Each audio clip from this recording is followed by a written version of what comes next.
महाराष्ट्र की राजनीति में जब से शिवसेना के दो फांक हुए हैं और उसके बाद बीजेपी और एकनाथ शिंदे की शिवसेना जब से एक हुई है और जब से ये सरकार चल रही है, कई बार महाराष्ट्र की राजनीति में आपने सोशल मीडिया के माध्यम से सुना होगा कि बीजेपी और शिवसेना के बीच सब कुछ ठीक नहीं चल रहा।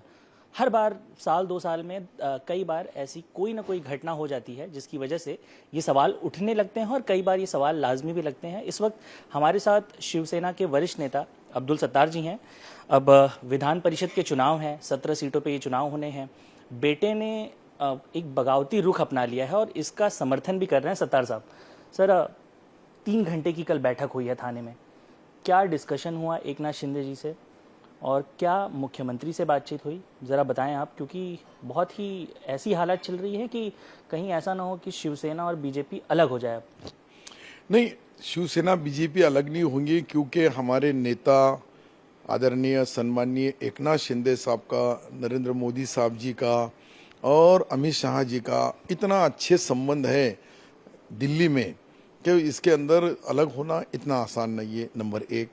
नंबर 2, यहाँ स्टेट के अंदर देवेंद्र जी और एकनाथ राव जी, ये दोनों के भी संबंध अच्छे हैं, लेकिन नीचे की लेवल पे जो ये खच्चीकरण करने का काम चल रहा है वो घातक है। हमारे डिस्ट्रिक्ट में औरंगाबाद, संभाजी नगर में जो अगर आपने हालत देखी तो काफ़ी हमारी एक एक सत्ता छीनी जा रही है और वहाँ भारतीय जनता पार्टी बैठ रही। अगर वहाँ दूसरी पार्टी बैठती तो हमको गम नहीं लगता, क्या ठीक है, हमारा कहीं तो भी गलतियाँ हुई होंगी या काम करने के अंदर जनता जनार्दन खुश नहीं होंगी, वो हम मान सकते हैं। लेकिन युति करना, रात को युति तोड़ देना, सवेरे तुम्हारे को एक फॉर्म भरना है तो उसके 50 कॉलम रहते हैं। 50 कॉलम कहाँ से भरेंगे, कहाँ से उम्मीदवार लेंगे? उम्मीदवार तैयार करने के लिए साल 2-2 साल लगते हैं और अचानक तुम एक दिन पहले बोलेंगे कि अभी युति खत्म करो, तो कैसा होगा? नंबर 1। नंबर 2, जिला परिषद में वही हुआ, विधानसभा के बाद जो जो चुनाव हुए उनकी जहाँ खुद का मकसद, खुद का फायदा होगा वहाँ वो ज़रूर युति करते हैं, जहाँ उनका फायदा नहीं वहाँ वो युति नहीं करते। मैं आपको एग्जांपल देता हूँ, जालना है, औरंगाबाद, संभाजी नगर है, वहाँ देखो उन्होंने युति नहीं की, लेकिन मुंबई, ठाणा, यहाँ युति हो गई। युति करना उनके हाथ में है, हमारे हाथ में नहीं है युति करना। लेकिन युति को हाव बोलना या नहीं बोलना ये भी नहीं हमारा। उन्होंने हाव बोले हाव, उन्होंने नहीं बोले नहीं। सत्तार साहब, ये फैसले तो हम यही कहेंगे कि शिंदे साहब और फडणवीस जी मिलकर ले रहे हैं कि ये फैसले एक तरफा हो रहे हैं? नहीं, देखो, फैसले उनको विचार में लेके ही हो रहे हैं, मैं आपको ये प्रामाणिक बने से बोलूँगा, लेकिन वो लेने का तरीका उनका अलग है। आप समझे नहीं, फैसले लेते समय एकनाथ राव जी शिंदे साहब को विश्वास में लेके ही ये लेते हैं, पर नीचे के लोग उसको मानते नहीं। नीचे जो चल रहा है ना, मैं हमारा स्टेट लेवल के भारतीय जनता पार्टी के नेताओं से कोई रोष नहीं है, कोई मेरा उनका कोई विरोध नहीं है, मैंने उनको भी देखा नहीं। लेकिन मेरे डिस्ट्रिक्ट में एक मिनिस्टर है, उनके वो लोगों को जमा करके जिस हिसाब से हमारे पे वार करते हैं, ये नहीं करना चाहिए, क्योंकि हम उनके अलायंस पार्टनर है। हमारा भी कुछ ना कुछ योगदान है ना, कि हमारा कुछ ही योगदान नहीं है? हमने सत्ता बदलते समय जो गुवाहाटी गए, जो गुवाहाटी से आए, सत्ता बदले, अगर उसका इनाम ये होगा तो फिर उसको तो कोई इलाज नहीं है, ना इलाज है वो। सत्तार साहब, आपके जिले के मिनिस्टर हैं, आप नाम भी नहीं ले रहे हैं, एक सीधा सवाल आपसे पूछते हैं कि क्या आपसे वादा किया गया था कि आपके बेटे को विधान परिषद की सीट मिलेगी? मेरे को मिलेंगी ये वादा बिल्कुल नहीं किया गया, पहला नंबर 1। नंबर 2, मुझे लड़ना भी नहीं था, ये और एक बात आप समझो मेरी बात। ये एकनाथ शिंदे साहब को मैंने मेरे बच्चे के लिए टिकट भी नहीं मांगा, ये भी मैं बोल रहा हूँ। विधान परिषद में मेरा बच्चा जाना चाहिए, कौन से बाप को अच्छा नहीं लगेगा हो, लेकिन मैंने ये चीज़ हमारी शिवसेना के हिस्से पे पहले आना, उसके बाद मांगने का जो पार्टी में सबको मांगने का हक है, देने वाला तो एकनाथ शिंदे साहब है। एकनाथ शिंदे साहब किसको देंगे किसको नहीं देंगे वो उनका फैसला है।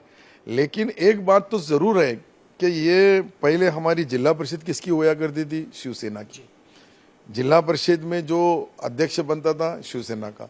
महापालिका में बरसों से महापौर जो है वो कुछ दिन छोड़े तो शिवसेना का बनता था, वो गया बीजेपी में, ये गया बीजेपी का। ये जो हमारा विधान परिषद का सीट था ये कभी बीजेपी का था ही नहीं, देश की आज़ादी के पास से देखो।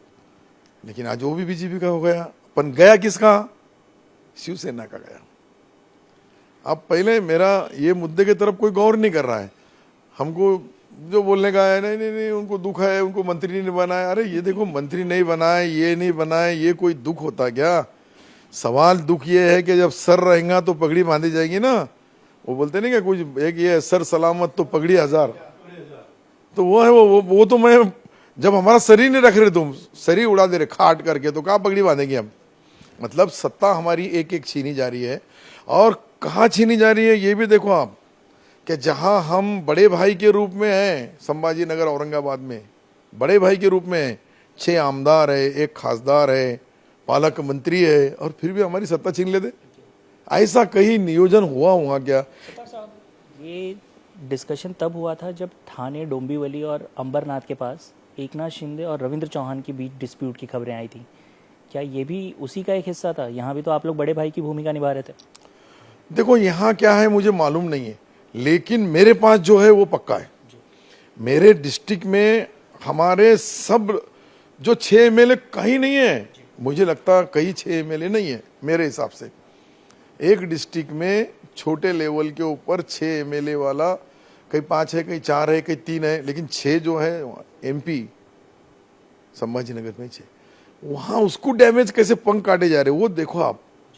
इसके बदले में कोई सोच रहा नहीं है, बस उनकी भावना है, वो बोल रहे उनका वो इंडिविजुअल है। अरे मेरा इंडिविजुअल नहीं है, मैं कोई शिवसेना का सुप्रीमो नहीं है, मैं भी एक छोटा कार्यकर्ता है। लेकिन जिस हिसाब से शिवसेना खत्म करे जा रही है टप्पे टप्पे से, उसके तरफ किसको ना किसको तो भी गौर करना पड़ेगा। उसको अगर नहीं देखे तो जो भी एक आधी बीमारी होती है, उसको अगर वक्त पे इलाज नहीं हुआ है तो वो नासूर बन जाती है, और वो नासूर बन गई तो वो उसका कभी इलाज ही नहीं होता है। आज कांग्रेस की हालत यही है। मैं कांग्रेस में था, मुझे अच्छी तरह याद है, आप किसी से भी पूछो। हमारी CLP की मीटिंग थी और दिल्ली से ऑब्जर्वर आए थे, जब सिस्टम दिल्ली से कनेक्टिविटी रहती थी, सारे एमएलए को बुलाया गया। हमारे चीफ मिनिस्टर जो बाबा थे, चौहान साहब जब वहाँ चीफ मिनिस्टर थे, हमने बार बार उनसे झगड़ा पार्टी में रह के भी, कि देखो ये पार्टी खत्म हो रही है। पृथ्वीराज बाबा, आप आखिरी मुख्यमंत्री का नाम तुम्हारा आ सकता है, इतिहास गवाह रहेगा कि तुम कांग्रेस के आखिरी मुख्यमंत्री है, लेकिन एक वक्त ऐसा आएगा कि सोने की थाली में हम कांग्रेस का टिकट लेके फिरेंगे तो लेने वाला नहीं रहेगा। इसके गवाहदार कौन है? मैं, राम प्रसाद बोर्डीकर हमारा जिंतूर का एमएलए था, आज हमारा अग्रवाल गोंदिया से थे, नागपुर से सुनील केदार थे। हम 7-8 एमएलए ने ये बात बताया, हमने तुमको, हम तुम्हारे खिलाफ नहीं है, मैं पृथ्वीराज बाबा को बोले, लेकिन बाबा ये जो चल रहा है ये गलत चल रहा, आप भी पार्टी सुधारो, अभी भी तो भी वक्त है, नहीं तो बहुत बुरे हाल होंगे हमारी कांग्रेस के। आपका तो सम्मान किया जाएगा कि आखिरी मुख्यमंत्री कांग्रेस का कौन था, लोग बोलेंगे पृथ्वीराज बाबा था। बाबा जी, मैं बोला आपका हो जाएगा, लेकिन हमारी पार्टी कांग्रेस खत्म हो रही है। तो ये शब्द जो बोला था वो हमारे पे वक्त नहीं आना चाहिए। आप क्या कांग्रेस ना बन जाए शिवसेना? ये जो उनकी जो हमारे जो दोस्त पार्टनर है जो नीति कर रहे हैं, उनकी नीति की बात कर रहा मैं। सत्तर साहब, आप कह रहे हैं कि बीजेपी ग्राउंड स्तर पर शिवसेना को काटने का काम कर रही है। मैं आपसे ये भी जानना चाहूँगा, क्या समीर का नामांकन आप वापस लेंगे? अब क्या फैसला लेंगे आप? देखो, हमारे नेता ने रात को 3 घंटे हमारे 6 एमएलए, 1 एमपी की मीटिंग लिया, 2 जिला प्रमुख थे, सबसे विचार मैंने सबसे चर्चा करने के बाद में उन्होंने ये बोले कि हम महायुति के साथ हैं, हमने महायुति का धर्म पालना चाहिए, इसके लिए तुम ये फॉर्म विड्रॉल करो और महायुति के उम्मीदवार को चुन के लाओ। ये उधर से उन्होंने बोले। मैंने बोला साहब, हम तो आपके आदेश का पालन करेंगे, लेकिन उनमें कोई बदल होगा क्या? वो कोई सुधरेंगे क्या? अगले चुनाव में, अगले इसमें होने से पहले हमारे लोगों को जो बदनाम करने का काम, या हमको जो पार्टी को जो नस्त नाबूद करने की कोशिश कर रहे कुछ लोग, उनको रोका जाएगा क्या? तो उन्होंने बोले रोका जाएगा। मैं वरिष्ठ से बात करूंगा, उनके भी वरिष्ठ से बात करूंगा, और इसके अंदर का पूरी मालूमात लेके आपके ऊपर अन्याय नहीं होगा। शिवसेना खत्म नहीं। शिवसेना के लोगों को भी बहुत डांटा, मेरे सुनने में आ रहा है बहुत डांट लगाई मेरे सहित, कि तुम्हारी पार्टी कैसे खत्म होती? तुम 6 एमएलए है, 1 एमपी है, फिर भी तुम्हारी जिला परिषद कैसी गई?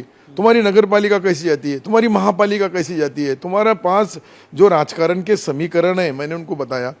मेरे पास समझो सिल्लोड विधानसभा क्षेत्र है, मेरा अपना क्षेत्र है।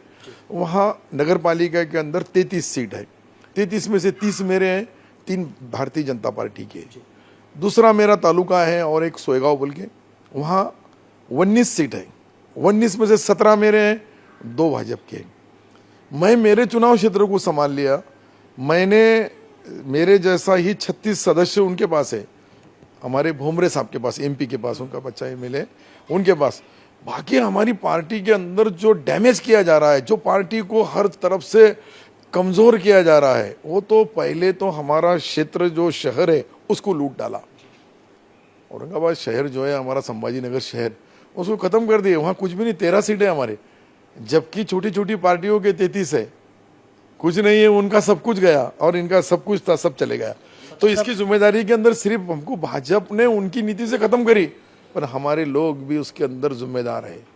ये बात मैंने हमारे सीएम डीसीएम साहब को बताया। सत्तर साहब, आपने कहा था मुख्यमंत्री से भी मुलाकात करेंगे आप, क्या बातचीत हुई? मेरी फ़ोन के ऊपर मुख्यमंत्री जी से बात हुई।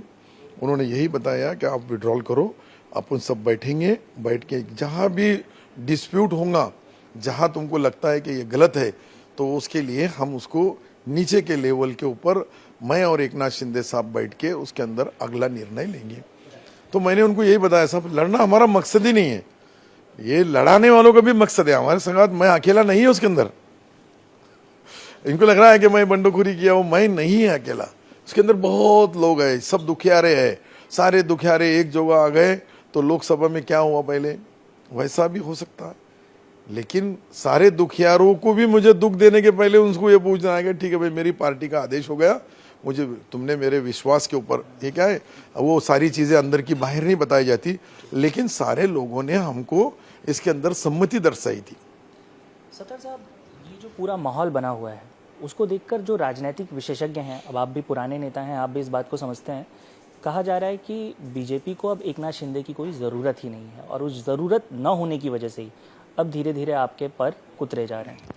मुझे ऐसा लगता है कि उनका अंदाज गलत हो रहा है। एकनाथ शिंदे साहब एक ऐसा नेता है, मेरे सामने समंदर है, एक ऐसा शांत है वैसा नेता है हमारा। उन्हें 2 ही शब्दों में बोला था, मला इतक्या हलक्यात कोणी घेऊ नहीं, इसमें सारी राजनीति, सारी रणनीति ठहरी है। एकनाथ शिंदे कोई रेडीमेड पुढ़ारी नहीं है, कोई सोने के चमचे से दूध पी के आके राजकारण के गादी के ऊपर वडीलोपार्जित बैठा नहीं है। एकनाथ शिंदे साहब सामान्य कार्यकर्ते के जैसा तैयार हुआ एक नेता है। और वो नेता, मैं आपको जिम्मेदारी के संगत बता रहा हूँ कि वो नेता को किसने भी इतना हल्के में नहीं लेना चाहिए। वो लोक नेता है, गोर गरीब। देखो आप, मैं बहुत नज़दीक से पुढ़ारी देखा, बहुत मुख्यमंत्री देखा, बहुत नेता देखा। अब 66 साल की उम्र है, मैं 2 बार हारा, 5 बार जीता, तो 35 साल का अनुभव मेरे साथ है। वो 35 साल में जो जो इतनी संकटें आई, इतना ये आया, लेकिन लीडर कब कहाँ कैसा इनबैलेंस हो जाता वो देखा मैंने। पर ये कॉन्शियस है, एकदम शांत है, शांत मन से सब देख रहा है। वो एक पिक्चर में था ना, खुली नज़र से खेल दिखेगा दुनिया से, बंद आँख से देख तमाशा दुनिया का। साहब बंद आँख भी दिख रही लोगों को, बंद तमाशा तो सब देख रहा है हमारा नेता। और हमारा नेता, इनको अगर कोई भी हल्के में लेगा तो मुझे नहीं लगता कि जैसा तमिलनाडु में तूफान आया ऐसा कहीं भी एक नया तूफान आ सकता। और एकनाथ शिंदे को वो तूफान को रोकना इतना आसान नहीं है। आज उनका विश्वास नरेंद्र मोदी साहब पे है, अमित शाह साहब के साथ है, देवेंद्र जी के साथ है। इसके लिए उन्होंने उनको साथ ही रखना चाहिए, अच्छा रखना चाहिए, सच्चा रखना चाहिए। सबका साथ, सबका विकास, ये जो शब्द सिर्फ शब्दों में नहीं रहना, उनके संगात पहले भाजपा का विकास होना, उसके संगात शिवसेना का होना, उसके बाद राष्ट्रवादी का होना, लेकिन विकास सबके संगात सिर्फ एक का होना, बाकी सब खत्म हो जाना, ये कहीं तो भी रणनीति, राजनीति की गलतियां हो रही है। एक गलती, दूसरी गलती, तीसरी गलती, चौथी गलती को, ठीक है, बड़े बड़े साम्राज्य जो रहते हैं वो उनको बहुत बड़े पने से, जिस झाड़ को फल लगते हैं उसको ही लोग पत्थर मारते। जो कुछ झाड़ को फल ही नहीं देंगे उसको कौन बोलेगा। हमारी अपेक्षाएं हमारे मुख्यमंत्री से, हमारे उप मुख्यमंत्री से, हमारी केंद्र सरकार से, हमारी राज्य सरकार से, हमारे जो छोटे छोटे जो संस्थान है उसको भी बचा के रखना पड़ेगा। उनको भी तुम्हारे पास जो है तुम्हारे रखो, हमारे छीन के तुम्हारा क्या फायदा है। फिर इसका मतलब हमको क्या करने वाले 29 में कोई ज्योतिषी के पास जाके हाथ बता के हमारा भविष्य देखने की जरूरत है क्या। सत्तार साहब, एकनाथ शिंदे जब उद्धव ठाकरे से नाराज हुए तो लोगों ने गुवाहाटी का चैप्टर देखा। अब अगर देवेंद्र फडणवीस से नाराज हो गए तो क्या एक बार फिर से मातोश्री का चैप्टर देख पाएंगे लोग? देखो, एकनाथ शिंदे साहब जो चाहेंगे वो हमारी पार्टी के अंदर हमारे नेता के ऊपर लोगों का, आमदार, खासदार, कार्यकर्ता, मतदार, इसका इतना विश्वास है साहब, तुम मानोगे मत मानो। मैं कोई बहुत बड़ा राजकारणी नहीं, पर एक कार्यकर्ता इस नाते से मैं आपको बता रहा हूँ, किसने भी एकनाथ शिंदे साहब को हल्के में लेना नहीं। उनका मान, उनका सम्मान, उनका कद अच्छा रखो, उनको अच्छा रखो, आप भी अच्छे रहो। सच्चाई से उनको न्याय और इंसाफ देते समय उनके कार्यकर्ता पे, अलायंस पार्टनर पे अन्याय होगा नहीं तो ये जो एक बार एक स्टेट में माहौल बना, दूसरे में जाता है, तीसरे में जाता है, चौथे में जाता है। हमने कभी सोचे थे क्या कि यहाँ से मुगल जाएंगे? चले गए मुगल, आ गए अंग्रेज। कभी सोचा था कि नहीं कि अंग्रेज जाएंगे? चले गया अंग्रेज। आ गई कांग्रेस, किन्हें सोचा था कि कांग्रेस जाएंगी? चली गई कांग्रेस। आई जनता दल। ये तो लोकशाही के पद। आप कह रहे हैं बीजेपी भी जाएगी? मैं किसी को बोल रहा नहीं कौन जाएंगी, लेकिन मैं ये बात बता रहा हूं कि जो भी सच्चे मन से, अच्छे मन से ईश्वर अल्लाह भगवान को साक्षी रख के लोगों को न्याय, अलायंस पार्टनर के ऊपर अन्याय नहीं करेगा, वो कई सालों तक, कई वर्षों तक सत्ता में रहेगा। और जब भी अपने पने में अपने ही भाई को, अपने ही दोस्त को, अपने ही साथी के पैर काटे जाएंगे, उनको ही छाटे जाएंगे, तो ज़्यादा दिन तक वो सत्ता नहीं टिकती। मैं आपको ये बता रहा हूँ। मैं ये नहीं बता रहा कि बीजेपी जाने वाली है। वो जाने वाली मेरे एक मत से जाने वाली है कि नहीं है, वो तो अटल बिहारी वाजपेयी साहब के टाइम का वक्त अलग था कि एक ही मत के ऊपर था तो इधर से उधर चले गया, वो सत्ता बदल गई। आज वैसा माहौल नहीं है। सत्तार के जैसे 10 सत्तार भी कुछ करे तो ये सत्ता को कोई छेद आज होने वाला नहीं है। सत्तार साहब, ऐसा क्या हो गया महायुति में कि आपको ये कहना पड़ रहा है कि अगर एकनाथ शिंदे साहब और उद्धव ठाकरे चाह जाएं और दोनों एक होना चाह जाएं तो कोई रोक नहीं पाएगा? सब ये तो वो क्या बोलते हैं ना, काळ्या दगडावरची पांढरी रेष है। वो एकनाथ शिंदे साहब के हाथ में कोई सूत्र आती है तो वो सूत्र को 4 चांद लगाने वाला ही नेता एकनाथ शिंदे साहब है। मैं बताया आपको 2.5 साल का, कि 2.5 साल में जो पहले 2.5 साल में डैमेज हो गया था, ये 2.5 साल में इतना काम किए उन्होंने। आज 18 महीने से हम बिन पगारी फुल अधिकारी बैठे हुए, 18 महीने हो गए, कोई काम नहीं। 18 महीने ये बोलने के क्या सेना के नेता। इसलिए मैं बता रहा हूं कि हमारे से भी लोगों की अपेक्षाएं हैं। जब हमारे से विधायक काम नहीं होंगे, सच्चे काम नहीं है। आज बहुत चुनाव क्षेत्र में बहुत काम पड़े, अलग अलग है। किसानों के मसले अलग है, मजदूरों के मसले अलग है, ग्रामीण के अंदर छोटे छोटे रास्ते है, पीने का पानी है, छोटे किसानों को सक्षम करने के लिए दूध जैसी एक योजना लाके वो दूध संघ को मदद करना है। बहुत छोटे छोटे काम है वो। लेकिन ये सारी चीजें आज जो हम देख रहे हैं तो आम आदमी हमसे खुश नहीं है। हम जब गांव में जाते थे, मुझे अच्छी तरह मालूम है, पहली बार जब हम चुन के आए गांव में जा रहे, लोग हमारा इतना रास्ता देखते थे, आज हमको उनका रास्ता देखना पड़ता है। भाई साहब हम आ रहे हैं तुम्हारे गांव में, 2-4 तो भी रहो हमारे वास्ते। तो ये क्यों हो गया कि नेता और कार्यकर्ता, नेता और मतदार, और विकास और योजनाएं, इन दोनों के बीच में प्यार मोहब्बत जो कम हो गई, उसके वजह से बीजेपी एक हमारा अंतिम नुकसान करने वाली पार्टी नहीं है। उसके भी अलग अलग कारण है, बहुत कारण है। हमारी पार्टी में तो हमारा ही नुकसान कितना कर रहे हैं हमारे डिस्ट्रिक्ट में लोग। बीजेपी तो हमने आज जो खुले है हमारे सामने बता रहे, पर इंटरनल हमको कितनी तकलीफ है हमारी पार्टी के। हमारे पालक मंत्री हमको निधि देते नहीं। अब इससे ज़्यादा किसको बताना, कहाँ जाके इन्होंने। बीजेपी तो कहे तो मंत्री हमको क्या कर रहे हैं नहीं कर रहे हो वो छोड़ दो हमारे डिस्ट्रिक्ट के, पर हमारे अपने मंत्री की तरफ से क्या मदद मिल रही। पार्टी तो देखो, पालक का अर्थ क्या होता, पालक का मकसद क्या होता, पालक का मतलब क्या होता, ये भी हमारे पालक को नहीं समझेगा तो सबसे ज़्यादा सताना, सबसे ज़्यादा त्रास जो होने वाला है, तकलीफ जो होने वाली है, वो हमारे मालक को होने वाली है। ना हमारे मालक एकनाथ शिंदे साहब है। अगर सब ने मिलकर उनको साथ दिए, सबने मिलके उनकी ताकत बढ़ाए। हर एक शाखा से लेके, गांव से लेके तो ग्रामीण भाग से, खेड़े पाड़े वाड़ी बस्ती तांडा छोटे मोटे महल्ले सब जगह शिवसेना कर दो तुम, क्या होने वाला है। नेता का तो क्रेडिट है, सिर्फ कैश करना है हमको। एकनाथ शिंदे साहब जैसे नेता का, देखो हमारी हिंदुत्ववादी पार्टी है, मैं आपको बताता, लेकिन कभी दूसरे समाज पे अन्याय नहीं करे एकनाथ शिंदे साहब ने। मैं बहुत नजदीक से उनके संगत रहा हूं। तो ये जो सारी चीजें हैं, ये दूसरी पार्टी सिर्फ यही चाहती, क्या है चल रहा है वो देख रहे आप। तो ये नहीं होना चाहिए। मैं एज ए मुस्लिम बोल के या माइनॉरिटी का बोल के नहीं बोल रहा हूँ, लेकिन दुख तो होता है ना। मैं जो चुनाव क्षेत्र से चुन के आता हूँ 85% हिंदू भाई है, 85%, 15% मुस्लिम है, पर मैं लगातार आज 5 टर्म से वहाँ चुन के आता हूँ। तो लोगों का विश्वास है, वो विश्वास को भी हमको विश्वास पात्र रहना पड़ेगा। हर एक समाज के, हर एक जात के, हर एक कौम के, हर एक धर्म के आदमी से भाईचारा, प्यार, मोहब्बत बढ़ाना पड़ेगा, और वो बढ़ाने के लिए बड़ा दिल भी रखना पड़ेगा। वो जो आज संकुचित भावना से हमारे डिस्ट्रिक्ट में जो राजकारण चल रहा है, उसको सुधारने का काम देवेंद्र जी को और एकनाथ राव जी शिंदे साहब को ही करना होगा। सरदार साहब, आपके और अंबादास दानवे के मिलन के चर्चे बहुत चल रहे हैं, एक वीडियो बहुत ज़्यादा चल रहा है, सोशल मीडिया पर भी खूब घूम रहा है, आप लोग गले मिल रहे हैं, क्या संकेत हैं ये? दोस्त, वो बोलते ना, दुश्मनी जम कर करो, दुश्मनी जम कर करो, लेकिन ये गुंजाइश रहे कभी हम दोस्त हो तो शर्मिंदा ना हो। तो दोस्त है, दोस्ती के अंदर दोस्ती टिका, बहुत सारी बातें कह दी इसमें आपने, दोस्ती टिका के चल रहे हैं। और दोस्ती देखो, दोस्ती एक ऐसी चीज आहे, हमारे मराठी में बोलते तुम्ही संपर्क करा, तुमचे संबंध वाढल, संबंध वाढे तर ते अंतिम, मुसलमान असल तर तो कब्रस्तानमध्ये जाण्यापर्यंत टिकल, हिंदू असल तर स्मशानभूमीपर्यंत जातात टिकल।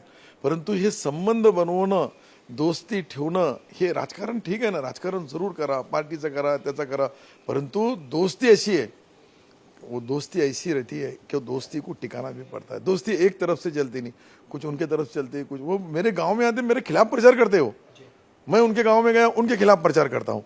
लेकिन जब हम शादी ब्याह मौत मट्टी में आए, एक दूसरे के दिल, और मुसलमानों की अदब और तहजीब भी जो वो गले से गला लगाना। अब मैंने उससे एक दिन पहले हरिबो बागड़े साहब जो राज्यपाल है हमारे राजस्थान के, उनसे रात में मिला, पहले वो चला, उसके बाद में ये दिन में ही आ गया। मतलब एक ही रात का फर्क है। संकेत तो सर ये आप ही लोगों के दिए हो। ये बगैर इसके कुछ ख्वाब तो किसको पड़ते नहीं, कहीं ना कहीं किसी ना किसी के तरफ से ही जाता है। सैटेलाइट्स पे आने के लिए बहुत टाइम लगता है, पर ये पहले आ जाता। तो ये आजकल की जो नई टेक्नोलॉजी है वो बहुत खतरनाक है। सरदार साहब, एक आखिरी सवाल होगा जी कि अगर पार्टी की तरफ से आदेश आया, बीजेपी और शिंदे साहब की तरफ से आदेश आया, आखिरी फैसला विधान परिषद की सीट को लेकर जो आपने नामांकन बेटे का भरा है, क्या होगा? देखो, अभी फैसला अगर हम रहे तो टफ चुनाव हो जाएगा, मेरा लड़का रहा तो, मेरा लड़का नहीं रहा तो वन वे हो जाएगा। रहेगा या नहीं रहेगा अगर आदेश आ गया तो? अभी देखो ना, अभी वो तो कल तक है ना, ये आज तक की बात है, अभी कल तक बाकी है। तो कल तक बहुत समय है, अभी 12, 15, 18 घंटे अभी जाना है। तो ये 18 घंटे के अंदर अगर मेरे नेता का सिर्फ सिंगल में मिल गया तो क्या है, वो तो निवडणूक को कैसे जीतना है वो स्ट्रेटेजी मैं इस पे बहुत बार जीता हुआ है। इससे पहले कम मत थे जब मैं जीता हुआ है, अभी तो बहुत मत है हमारे पास, काफी वोट है, और अभी हमारे समाज की भी 150 वोट है उसके अंदर। ऐसा नहीं है कुछ 150, ये 100 वो हो गया काम, 350 चले जाओ। इंडिया टीवी से बात करने के लिए बहुत बहुत धन्यवाद। कैमरामैन संतोष ड्यूटी के साथ साकेत, इंडिया टीवी, मुंबई।